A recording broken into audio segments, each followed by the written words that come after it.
দুপুরবেলা হকগলে মিল্লা এমন কইরা বড়ই দিয়া তেতু মাখানো খাইলে কেমন লাগে বলেন তো? হ্যাকগাল লইয়া আইছি আম্মেগুলাই তেতু মাখা।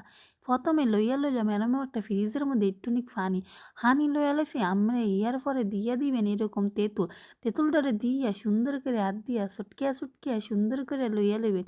ইয়ার পরে ভালোভাবে চটকানো হইলে পানির লগে মিক্সার হইয়া গেলে হতমে দিয়া দিলাম আমি এরকম লাল টুকটুকিয়া মরিচ। মরিচটা দিয়ে আবারও চটকাইতাছি। চটকান শেষ হইয়া গেলে এবার দিয়া দিমু মরিচের পরে লবণ। লবণটারও দিয়ে আমি ভালোভাবে সুন্দর করে চটকিয়া চটকিয়া লইছি। চটকানোর পরে দিয়া দিলাম হালকা একটু চিনি। আপনারা চিনিও দিবেন, না দিলে নাই। চিনির যে দাম! হিয়ার পরে আবারও ভালোভাবে চটকানোর পরে মুখে দিয়া চাইবেন সব কিছু ঠিক হইছে নি। ঠিক তো হইয়া গেলে হিয়ার পরে বাজারে খাঁটি হৌরার তেল অথবা সরিষার তেলটা দিয়া দিবেন। এইভাবে আস্তে আস্তে লটকিয়া লটকিয়া সুন্দর করে মাখা শেষ হয়ে গেলে এইরকম সুন্দর করে ডং ডং করবে। পরিবেশন কইরা সব এরকম বড়ই মাখা খাইবেন। আল্লাহ হাফেজ।